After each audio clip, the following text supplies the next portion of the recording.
Sanibona bafethu uvane lo. So namhlanje ngizokhuluma ngani na? Ngizokhuluma nge-situation esinayo as a nation. Remember-ke bafethu, i-FIFA World Cup iphelile. Njengoba nje iphelile i-FIFA World Cup, kumele phela manje sibuye le ko-America, sibuye size la e-South Africa sizo-regroup-a as a nation, as i-SAFA. Kumele si-regroup-e as iBafana Bafana, kumele sibheke phezulu kwi-future. Njengoba nje iphelile i-World Cup, what is next for iBafana Bafana?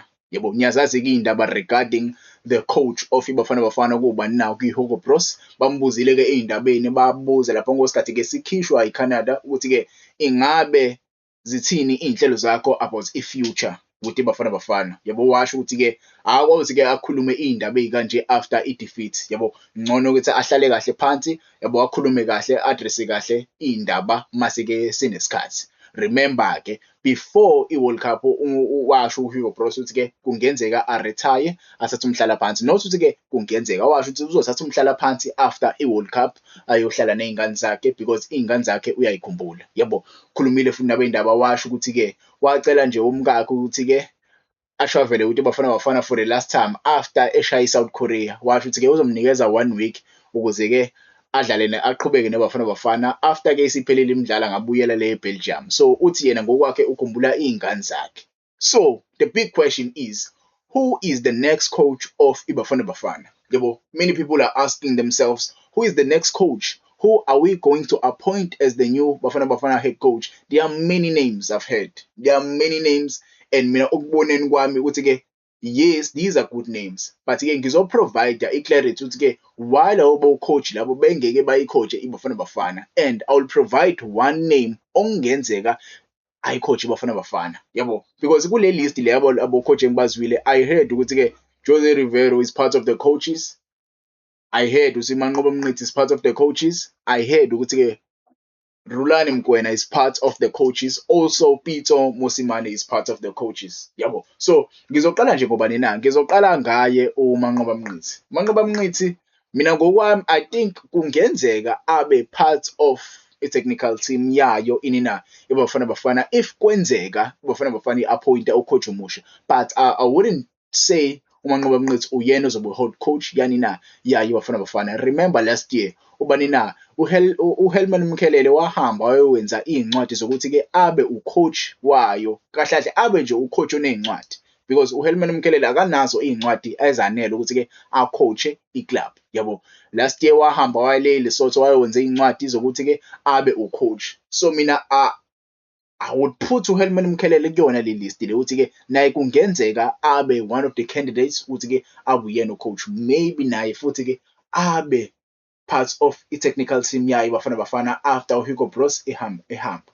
Yabo, ukuhamba kwakhe uHugo Broos kuzodala nje uqhekeko oluningi because we have to restructure as a nation, because we have to prepare for i-AFCON. Next year siyodlala le i-AFCON. So we have to prepare ukuthi-ke obani abazoba part of the technical team and ubani ozoba head coach. Yabo, many people were saying Jose Rivero and ubani na uRulani Mkwena are the reason why iBafana Bafana ila right now. Which is very, very true, because if you can look at the squad of Bafana Bafana currently, we have many players coming from Orlando Pirates and we have many players coming from Imamati Sundowns. And if you can look at the core of those players were created. I wouldn't say created, but those players were coached by Rulani and Jose Rivera. Yabo, like i-products yabo njengoba belapha kweBafana Bafana.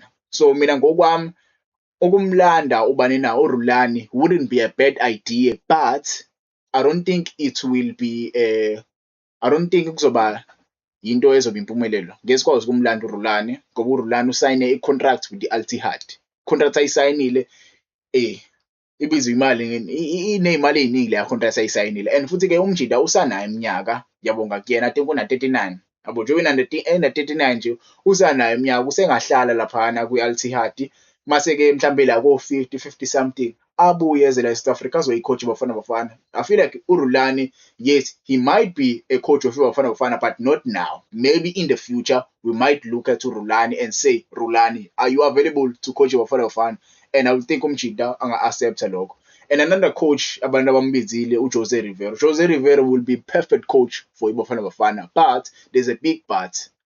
Jose Rivero currently he's doing a project, and the project yakhe anayo currently, remember, akathandi ukuthi-ke aphazamiswe uJose Rivero uthanda ukuhlala 3 years kwi-team. Njengoba nje ezodlala 3 years uzowakha i-project i-team leyo ayenze idlale kahle, yabo. So currently une-project anayo and usathanda kusayina, usayine nje last season, isaqala isizini.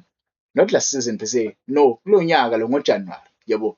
So nje usayine nje kulo nyaka ngoJanuwari, kumele nje sisuke umnyaka kancane because I don't think uzovuma. Yabo nemali ukhocha le Europe, so I don't think uzovuma ukubuya la South Africa azokhocha iBafana Bafana. So right now we are left with ubani na? We are left with uPeter Mosemane, uJingles. Mina ngokwami, based on iy'ndaba engiyizwile, I'm sure nani niyizwile bafethu iy'ndaba lezi, Peter Mosemane kuthiwa-ke he submitted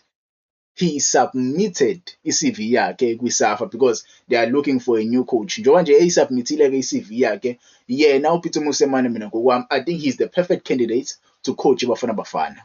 He is the perfect candidate to coach le club ekhona right now yeBafana Bafana. Currently akanayo iclub asengayicoacha. Njengoba nje engenayo iclub asengayicoacha. Remember, I spoke about uManqoba Mnqithi at the beginning of this video. uManqoba Mnqithi mina ngokwami, I think they can do a good job with ubani na? Yena uPeter Mosemane kuBafana Bafana. They know these players. They understand. I remember the comments abe now after le game lesidlala against the South Korea, ubani na Peter Mosemane. It shows ukuthi he's following this Bafana Bafana side. Maybe he's preparing himself ukuthi uma esesiphethe le squad lesi iziphi like ushintsho azolwenza. Yebo, mina ngokwami I think he deserves to be the coach of iBafana Bafana. Kuningi ngempela sekuzuzile, yena uyadeserve ngempela. And I remember interview ayenayo, ngiyakhohlwa usibala le presenter le ayenayo, but washo ukuthi kuyicoco asekayiwina, kusele imedali eyi-1.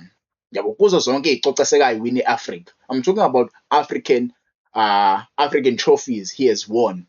Kusele imedali eyodwa ngokwakhe. Usekwayewina i-Champions League, sekwayewina i-league yala South Africa, seyawayewina i-league yale i-Egypt. Each and every country ayakuyona le Africa uwina something. So yena ngokwakhe kusele nje imedali eyodwa, and leyo medali yani na eya-AFCON.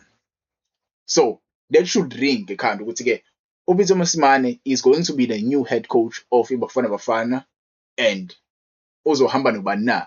Uzohamba naye uManqoba Mnqithi. But ngingengazi mina you can tell me in the comments. I saw a lot of people when I posted isithombe sakhe uPeter Mosemane, and a lot of people were saying walithola ithuba lakhe, right now sekumele kuthole abanye kumele bathole ithuba. Guys, wayesayingane lapha, wayengakayitholi i-experience eningi, yabo. Wathola nje lela thuba ukuthi ayicoach iBafana Bafana after a bad Bafana Bafana. You saw iBafana Bafana, like wathola the worst Bafana Bafana side, if you remember. Swakude iBafana Bafana. So you don't have to judge him, yabo. Wayengakayitholi kahle naye as a coach.